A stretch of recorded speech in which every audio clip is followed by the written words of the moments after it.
ভাই ব্রো কি চিন্তা করতেছিস তুই? আরে কাকা চিন্তা না করে কি করবো কৌদি?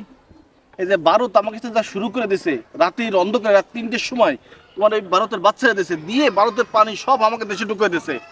আর এতে আমাকে ফেনী, কুমিল্লা, নোয়াখালী এইগুলো প্রত্যেকটা জেলাগুলো তলায় গেছে। মানুষের কিভাবে যে মানে ঘর বাড়ি তলায় গেছে তোমার কয়ে বুঝতেই পারবো না। রাতের অন্ধকারে বাদ ছেড়ে দিয়ে ভারত আমাদের সাথে অমানবিক অত্যাচার করেছে। কাকা ঠিক কথাই কইছো। রাতের অন্ধকারে যে কাজটা করেছে মানুষজন তো টের পায়নি, যার কারণে মানুষের ঘর বাড়ি সব তলায় গেছে। মানুষজন জিনিসপাতি, ঘরের মাল জিনিস কোনো কিছু সরাতে পারেনি। পশু পাখি, ছোট ছোট বাচ্চারা, বুড়ো মানুষ কিভাবে পানির তলায় গেছে কাকা, তুমি মানে না দেখলে বোঝাই যাবে না। ফেসবুকে দেখলাম, ইউটিউবে দেখলাম, ছোট ছোট বাচ্চারা ওই পিলার ধরে বসে রয়েছে, ঘরের মধ্যে বসে রয়েছে, কেউ ওই গাবলার মধ্যে দিয়ে এভাবে বাসায় দিচ্ছে। কাকা এইসব দেখা যায় না কাকা। সবচেয়ে কষ্ট লাগেছে কি জানো?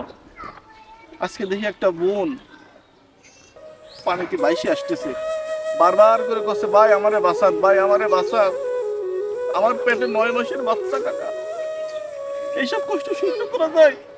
তুমি কও। ভারত আমাদের উপর অমানবিক অত্যাচার করতেছে, সহ্য করা যায় না। ভারত বলে আমাকে বন্ধু রাষ্ট্র, এটা কি আমাকে বন্ধু নাকি শত্রু কও দিই? এরা আমাকে ইচ্ছা করে আমাদের ক্ষতি করেছে। এরা আমাকে বন্ধু রাষ্ট্র না, এরা আমাদের শত্রু রাষ্ট্র। কিছু হলেই আমাকে ফারাক্কার বাদ ছেড়ে দেবে আর পানিতে তলায় দেবে বাংলাদেশ। এই অত্যাচারের একটা প্রতিবাদ করা আমাদের উচিত। আমাদের এখন ওই ফারাক্কার থেকে 40 কিলোমিটার দূরে আমাকে নতুন করে আটটা ফারাক্কা বাদ দেওয়া আমাকে উচিত। হ্যাঁ ভাই তুমি ঠিক কথা কইছো, এর একটা ভিত আমাকে করতেই হবে। আমরা দরকার হলে আমাদের দেশের যারা রেমিটেন্স যোদ্ধা আছে, দেশের খেটে খাওয়া মানুষজন আছে, কর্মকর্তা কর্মচারী আছে, আমরা সকল স্তরের মানুষের কাছে যাবো, যাইয়ে এদের কাছ থেকে সাহায্য সহযোগিতা নিয়ে নতুন করে একটা বাদ দেবো, যাতে ভারতের ফলে যাতে আমাদের বাংলাদেশে না আসতে পারে। ভাই আমরা ছাত্ররা আছি এবং দেশের সব মানুষ মিলে বিনা পারিশ্রমিকে ব্রিজের কাজ করে দেবো। হ্যাঁ সিয়াম তুই ঠিক কথা কইছিস, তাহলে আজকে থেকে আমাকে কাজ শুরু করে দিতে হবে। হ্যাঁ ভাই ব্রো তুই ঠিক কথা কইছিস।